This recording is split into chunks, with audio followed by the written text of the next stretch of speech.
கவின், கோபத்தை பற்றி வள்ளுவர் சொல்லியிருக்க 10 குறட்களில் ஒன்று சொல்லு பார்ப்போம்.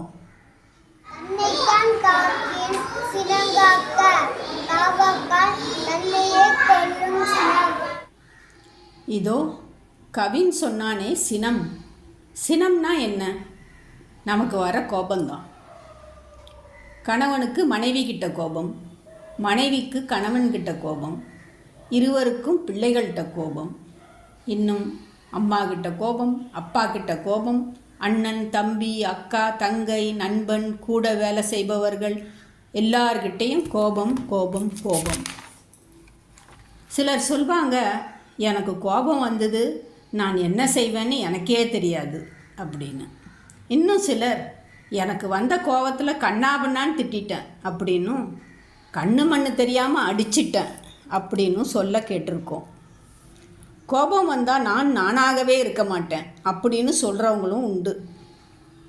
இந்த கோபத்தால் திட்டுறது அடிக்கிறது மட்டுமில்லை, முற்றும் துறந்த முனிவர்கள் கோபத்தை துறக்காமல் இருந்து சாபம் கொடுத்த கதைகளை எல்லாம் நம்ம புராணங்களில் படிச்சிருக்கோம், கேட்டிருக்கோம்.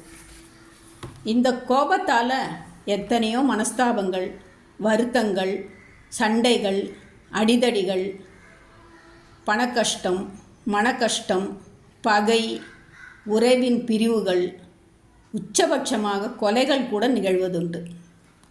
ஒருவர் கோபப்பட்டால் எதிரே இருப்பவருக்கு மட்டும்தான் வருத்தமா, கஷ்டமா, இழப்பா, அழிவா? கோபப்படுற உனக்கும்தான் பெரிய அழிவு என்கிறார் திருவள்ளுவர். எப்படி எப்படி அப்படின்னு கேட்டால், பிபின்னு டாக்டர்கிட்ட போகிறீங்க. டாக்டர் என்ன சொல்கிறார்? அதிகம் கோபப்படாதீங்க. இதய நோயா, டென்ஷனா, டிப்ரெஷனா?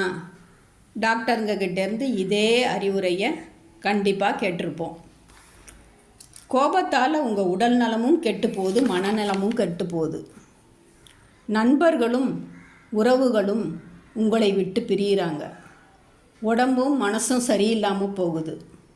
சுற்றி உள்ளவர்கள் வெறுப்புக்கு ஆளாகிறீங்க. முரடன், பிடிவாதக்காரன் என்ற பெயர் வருது. தனிமை வருது.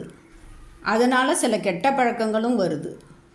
உங்கள் குணம், அதாவது கேரக்டர் கெட்டு போகுது. இதுதான் கோபப்படுறவங்களோட அழிவு. அந்த அழிவிலிருந்து உங்களை எப்படி பாதுகாத்து கொள்வது? இப்போவெல்லாம் doctor, specialist, anchor management course என்றெல்லாம் பணம் கொடுத்து போய் அறிவுரை கேட்டுக்கொண்டு வரோம். ஆனால் 2000 வருஷங்களுக்கு முன்பே திருவள்ளுவர் 1.25 வரியிலேயே இதை சொல்லிட்டார்.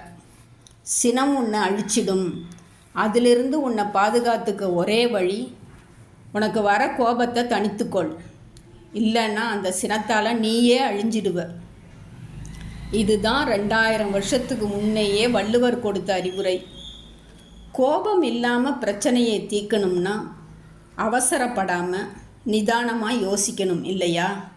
அந்த நிதானம்தான் நமக்கு பக்குவத்தை தரும், உடல் நலத்தையும் மனநலத்தையும் தரும். இந்த வள்ளுவர் வாக்கை தான் இந்த சிறு குழந்தைகள் வாயால் கேட்குறோம். இதை தான் திருவள்ளுவர் பள்ளியில் சின்ன வயசுலேயே சொல்லி கொடுக்குறோம். வள்ளுவர் வாக்கை குட்டி பசங்க வாயால் சொல்ல கேட்டு நம்மளை நாமே மாற்றிக்குவோமா? தஸ்வின், இன்னொரு முறை அந்த குறளை சொல்லு. தன்னைத்தான் காக்கிறேன் சினங்காக்க, காவாக்கால் தன்னையே கொல்லும்